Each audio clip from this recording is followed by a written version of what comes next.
কাকা, একটা কথা ছিল। কিরে পটল চোর, বল। কোত্থেকে ফিরছিস এত সকালবেলায়? চুরি করে নাকি? সারা জীবন চুরি করে কাটিয়ে দিলি, বল। না গো, কালকে সারা রাত নদীর ধারে বসে কথা ভেবেছি যে এবারে চুরি করা ছেড়ে দেব। দিনকে দিন ধরা পড়বার ভয় বাড়ছে, তার উপরে মোড়লের কড়া ব্যবস্থা, প্রাণ হাঁপিয়ে উঠছে একেবারে। সত্যি করে বল তো, আবার কি ফোন দিয়ে আসছিস? কাকা, সত্যি বলছি, ফোন দি না, ব্যবসা। ভাবছি একটা মাছের হোটেল খুলবো, সাধারণ মানুষ খেয়ে উপকার পাবে, তাছাড়া আমিও ভালো পথে আসতে পারবো। বাবা, এ তো দেখছি সত্যি চোরের সাধু হওয়ার বুদ্ধি জেগেছে। তা বাচ্চা বল দেখি, এত টাকা পয়সা কোথায় পাবি? অনেক কষ্ট করে কিছু টাকা পয়সা জমিয়েছিলাম, আর তাছাড়া তোমাদের আশীর্বাদ আছে তো কাকা। বলো, আমাকে আশীর্বাদ দেবে না? আমি চোর হলেও এই গ্রামে একমাত্র তুমিই আমাকে ভালোবাসো। আমি তো তোকে এর আগেও বলেছি ভালো পথে আসতে। এখন যখন ভালো পথে আসতে চাইছে তখন খুশি হওয়ারই কথা আমার। ঠিক আছে, তোর ভালো হোক, মঙ্গল হোক, এটাই চাইবো। তোমার পা ছুঁয়ে একটা প্রণাম করবো কাকা? থাক থাক, অত নাটক দেখাতে হবে না আর। আগে যা বলছি সেটা করে দেখা বাস্তবে, তারপর না হয় আমাকে অত সম্মান দিবে। ঠিক আছে, তাই হবে। দুনিয়া দেখে নেবে, এই পটল চোর মহাদেব শুধু চোর নয়, এখন থেকে সে ব্যবসায়ীও। হ্যাঁ,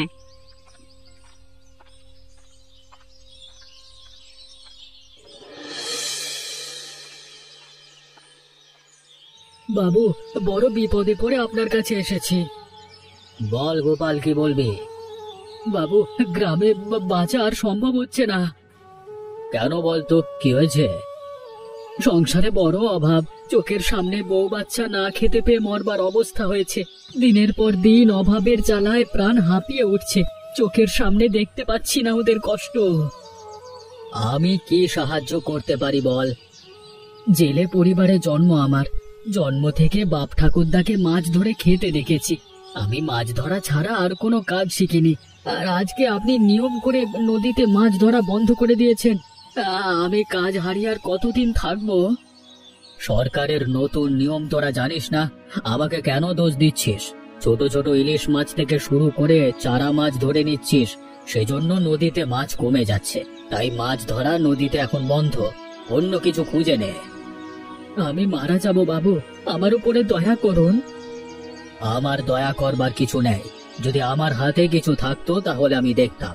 যা, এখন নিজের কাজে যা, বাইরে অনেক কাজ আছে, কিছু একটা খুঁজে নে। জানি না কি করব, হয়তো মরেই যেতে হবে আমাকে। আমি নিজে মরে যাব তবু ভালো, বউ বাচ্চার কষ্ট দেখতে পারবো না চোখে।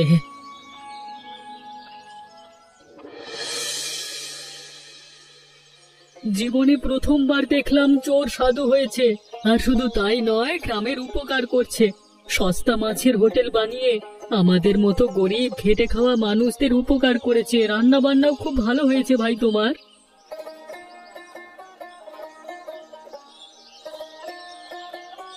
সেদিন তুই যখন বললি যে চুরি ছেড়ে দিয়ে ভালো পথে আসবি, তখন বিশ্বাস করিনি, কিন্তু এখন দেখতে পাচ্ছি তুই ঠিক কথাই বলেছিলিস। কেউ যদি খারাপ পথ ছেড়ে দিয়ে ভালো পথে আসতে চায় তবে তা সম্ভব, তুই প্রমাণ করে দিলি। সারা জীবন পেটের দায়ে ছোটখাটো চুরি করে জীবন চালাতে হয়েছে, কত লোকের হাতে কত মার খেয়েছি। শেষ বয়সে এসে নিজের পটল চোর নামটা পরিবর্তন হবে, এটুকুই চাই। না না, তুই এখন ভালো পথে এসেছিস, তোকে আর এখন কেউ পটল চোর বলে ডাকবে না। আসলে বউ পছন্দ করে না আমি এই লাইনে থাকি। 2 দিন পর হয়তো বাচ্চা হবে, তখন আমার বাচ্চাকে কেউ চোরের বাচ্চা বলে ডাকবে, সেটা কি আমার ভালো লাগবে বলো? সাধু সাধু, এতদিন এই গ্রামে থেকেছি, কিন্তু সত্যিকারের একটা ভালো মানুষ দেখছি এই প্রথম। এই তোমরা শোনো, যত যাই হয়ে যাক, তোমরা এই হোটেল ছাড়বে না।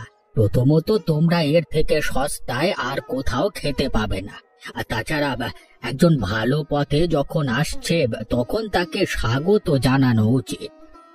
আমরা রোজ এই চোরের টাটকা মাছের হোটেলে আসবো। এইভাবে যদি মানুষকে পাশে পাই তাহলে একদিন আমিও সৎ পথে বড়লোক হতে পারবো, শুধু কেউ নজর না দিলেই হলো। তুই ভালো রাস্তায় থাক, তাহলে কেউ নজর দিলেও তোর কিচ্ছু হবে না। যে একবার খারাপ পথে পা দিয়েছে সে জানে যে খারাপ পথে পা দেওয়া কত খারাপ, তাই আমি আর কোনো দিন ওই সব দিকে ফিরেও তাকাবো না। দে দে, ভালো রাস্তা যখন এসেছিস তখন আনন্দ করে আমাকে তোর মাছ ভাত খেতে দে।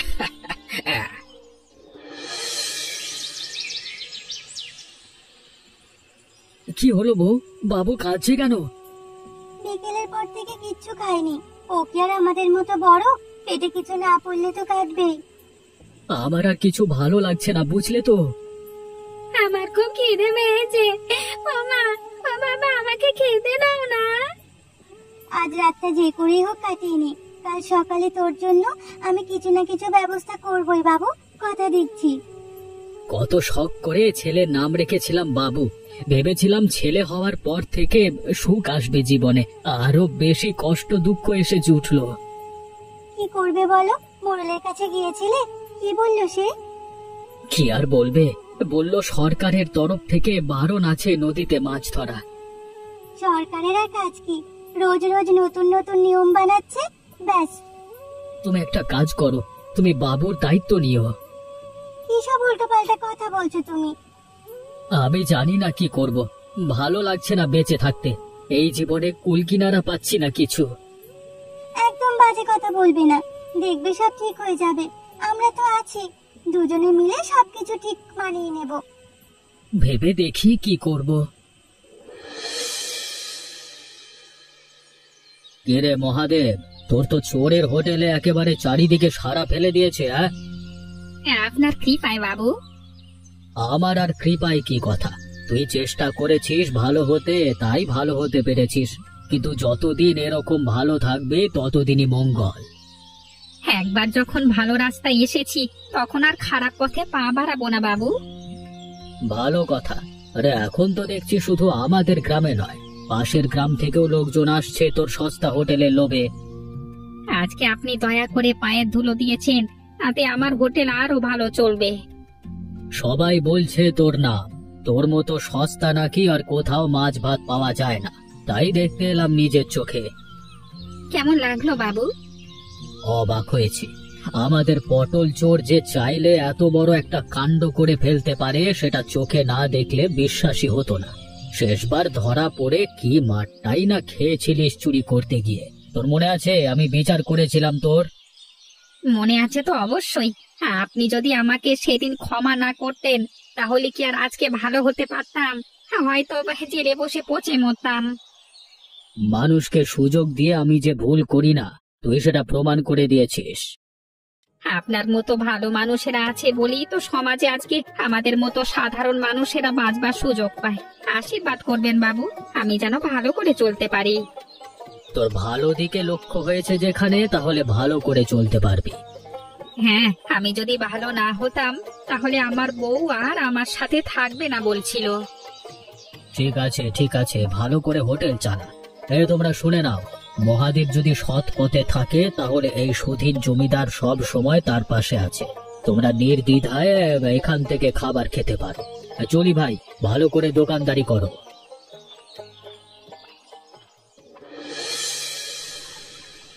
সবাই ঘুমিয়ে পড়েছে বাড়িতে, এটাই একমাত্র একদম মোক্ষম সুযোগ জীবন বিসর্জন দেওয়ার। আর আমি পারছি না এই জীবনের বোঝা বয়ে বেড়াতে। এখানেই শেষ করে দেব সবকিছু। একদিন কত ভালোবাসা দিয়ে বাঁচতে চেয়েছিলাম, নতুন করে শুরু করতে চেয়েছিলাম জীবন, আর আজকে সবকিছু ছেড়ে কাপুরুষের মতো জলে ঝাঁপ দিতে যাচ্ছি আমি। তাছাড়া আর কোনো উপায় নেই আমার। আরে কি চলছে, একটু ভালো করে দেখি তো। না না, মনে হচ্ছে জীবন আমাকে আরেকটা সুযোগ দিতে চায়। এ তো দেখছি মৃত্যুর কিনারা থেকে বেঁচে উঠবার রাস্তা পেয়েছি আমি। দাঁড়া, দেখাচ্ছি মজা। এটা দেখার পর তো আর মরলে চলবে না, বাড়ি ফিরে যাই, ব্যবস্থা করব।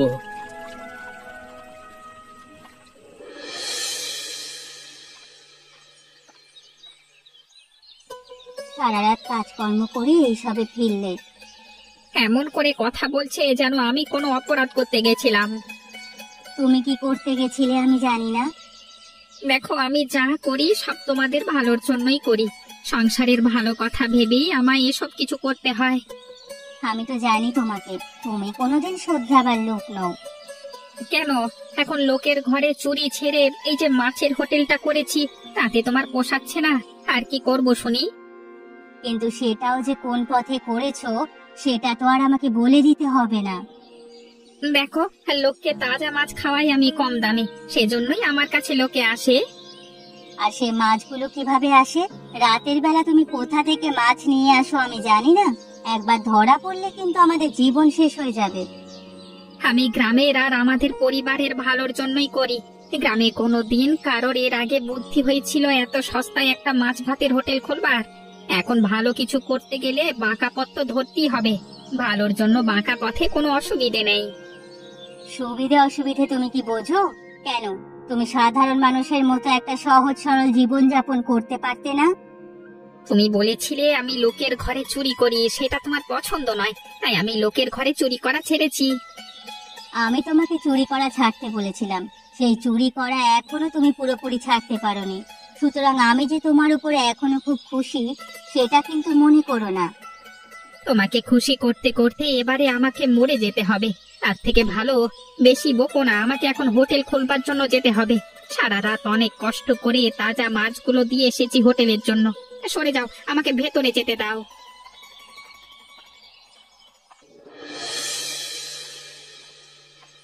আবার কি হয়েছে তোর সমস্যা গোপাল? আবার কেন এসেছিস?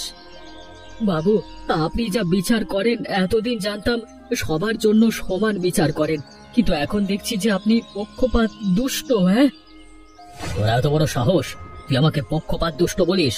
আমি কার পক্ষপাতে করেছি? যদি প্রমাণ দিতে না পারিস তাহলে কিন্তু আমি তোকে গ্রাম থেকে তাড়িয়ে দেব। গ্রামে এত বড় একটা মাছের হোটেল খুলে ফেললো একটা পাতি পটল চোর। আপনি কি ভাবছেন সব সোজা পথে করেছে? তার মানে? এত সস্তায় খাওয়ানোর জন্য এত টাটকা মাছ সে পায় কোথায়? কি বলতে গিয়ে যাইছিস তুই?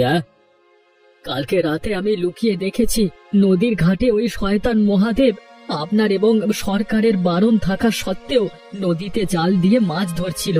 প্রতিদিন তাই করে, আর এইভাবেই ফকটিয়ায় মাছ চুরি করে লোককে সস্তায় খাইয়ে নিজে বড় লোক হচ্ছে আর মিথ্যে নাম কামাচ্ছে। আমি বেকার গরিব হয়ে যাচ্ছি নিয়ম কানুন মানতে মানতে। তোর কথা যদি সত্যি হয় তাহলে জেনে রাখিস, নিয়ম সবার জন্য এক, বিচারের শাস্তি হবে ওই শয়তানের। কি আর শাস্তি দেবেন আপনি? আমি ঘরে খেতে পারছি না, আমার বউ বাচ্চা উপোস করে কাটাচ্ছে, আর একটা চোর গ্রামে রাজা হয়ে বসে বসে মজা করছে। এর থেকে বেশি আর কি দেখতে হবে আমাকে? তুই শান্ত হ, বিচার সভার আয়োজন করব আমি, সেখানে তোর যা বলবার আছে সব বলবি। আমার যা কিছু বলবার আছে আমি আপনাকে বলে গেলাম। যদি বিচার না করতে পারেন তাহলে জানবো যে এই গ্রামে আর থাকা সম্ভব নয়। আপনার বিচারের উপর তাহলে আস্থা হারিয়ে আমরা চলে যাব। এই গ্রামের দায়িত্বপ্রাপ্ত জমিদারি হিসেবে আমার কাজ সবার জন্য সমান ন্যায় বিচার করা।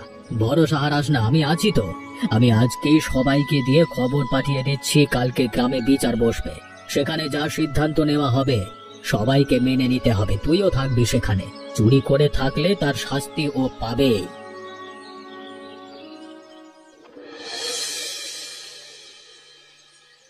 তোমরা সবাই শোনো, এই আদালতের মূল উদ্দেশ্য হচ্ছে সমান বিচার করা।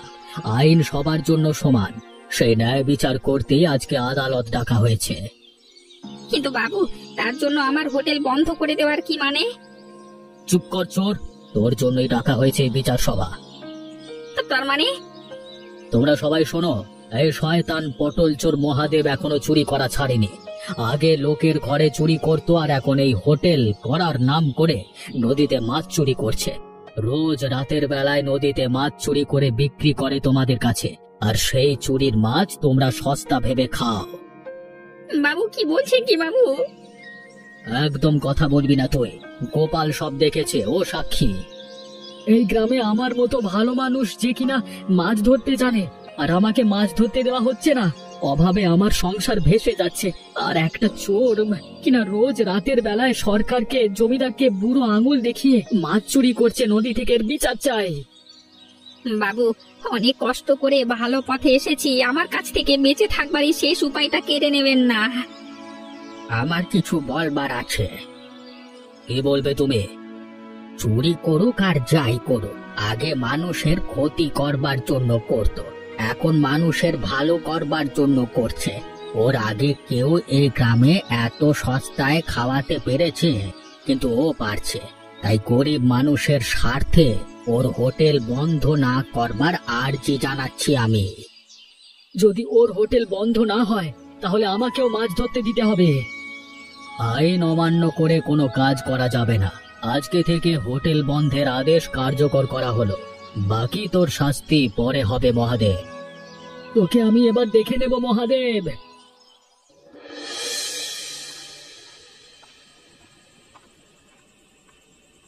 কোথায় যাচ্ছিস রে চোর? আবার কার বাড়ি শীত কাটতে যাচ্ছিস? হ্যাঁ, আমার এই ক্ষতিটা করে ভালো করলে। তুই চোর হয়ে বড় লোক হয়ে যাবি আর আমি সৎ হয়ে রাস্তায় পড়ে থাকবো, এটা তো হয় না। আমি কি কারোর ক্ষতি করছিলাম বলো? দেখ, চোরের মায়ের বড় গলা দেখাবি না। নিজের সংসার বাঁচাতে গিয়ে তুমি আমার সংসার ভাসিয়ে দিলে। কেউ এর বিচার না করলে ওপরওয়ালা করবে। তবে রে, আবার বড় বড় কথা। তুই বড় লোক হয়ে যাবি আর আমি গরিব হয়ে থাকবো, সেটা আমার পোষাবে না।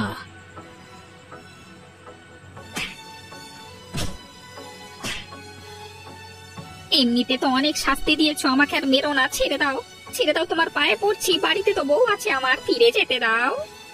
দূর হয়ে যা শয়তান। এবার আমার বড় লোক হওয়ার দিন। অনেক দেখিয়েছিস তুই, আমার দেখানোর সময় এসেছে এখন।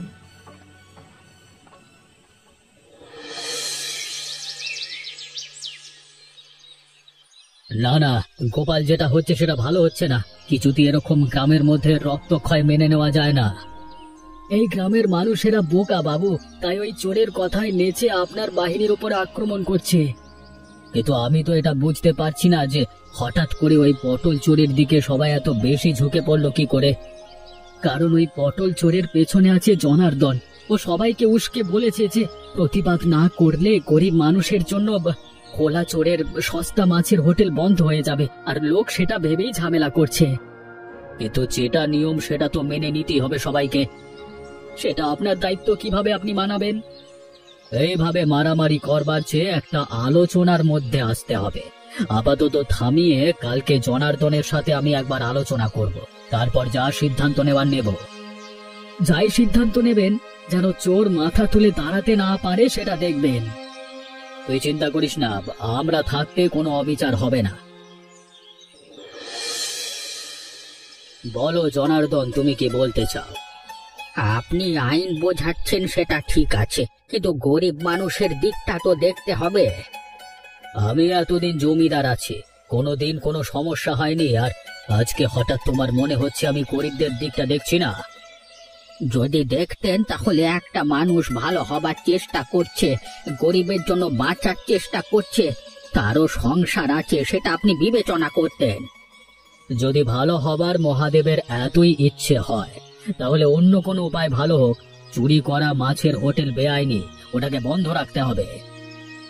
যদি আপনি ওই হোটেল বন্ধ করেন তাহলে গরিব মানুষের প্রতিরোধের জন্য প্রস্তুত থাকুন। তুমি কি আমাকে হুমকি দিচ্ছ? আমি মানুষের মনের ভাব জানিয়ে দিচ্ছি। তুমি কি সবার নেতা হয়ে উঠেছো নাকি? গ্রামের মানুষের যা ভাবনা তারা ভাববে। তোমাকে অত দাদা হয়ে উঠতে কে বলেছে? কারণ আমি সমাজের ভালো চাই। যে নিয়ম মানুষের ক্ষতি করে সেই নিয়ম বদলানো দরকার। তুমি তোমার ভাবনা নিয়ে থাকো।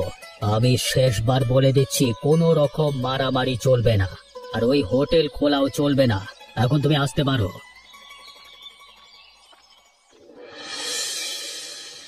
এই, তোমরা ভেঙে দাও হোটেল। মামা, আপনার পায়ে পড়ছি, এরকম করবেন না। আমি জানি আমার বর ভুল করেছে, কিন্তু তা বলে এই হোটেল থাকলে সবারই তো ভালো হতো। এটা বোঝার চেষ্টা করুন। আমরা না হলে পথে বসে যাব।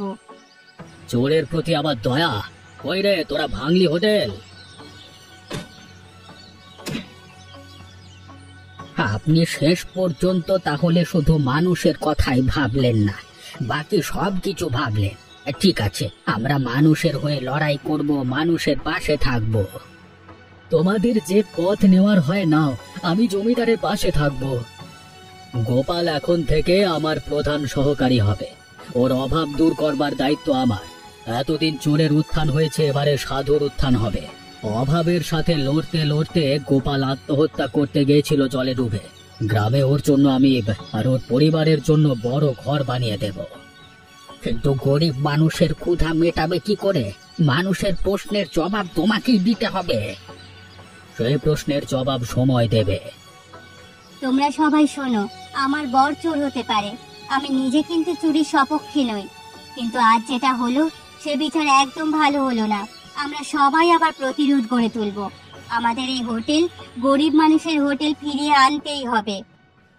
তোমাদের সবার মাথা খাচ্ছে এরা। তোমরা যারা আমাদের সাথে থাকবে সবার ভালো মন্দ দেখবার দায়িত্ব আমি জমিদার হিসেবে নিজে কাঁধে নিচ্ছি। চলুন বাবু, এদের সাথে সময় নষ্ট করা বেকার। আমারই ভুল হয়েছে। সালা এই চোরকে লাই দিয়ে মাথায় তুলেছি আমি নিজে। সেদিন যদি মেরে ফেলতাম চুরির দায়, তাহলে এই চোরের মাছের হোটেল নিয়ে আমার ঝামেলাই হতো না। বেশি ভালো হতে গিয়ে আমি বেশি ঝামেলা করে ফেলেছি। বেশ শিক্ষে হলো। চল গোপাল। আমার হোটেল ভেঙেছো, কিন্তু আমার ক্ষুধার আগুন কি ভাঙতে পারবে? এই উত্তর তোমাকেই দিতে হবে জমিদার। আর এই উত্তর খুঁজতে হবে আপনাদের সবাইকেও। আমাদের পাশে থাকুন আর আমাদের চ্যানেলটিকে সাবস্ক্রাইব করুন।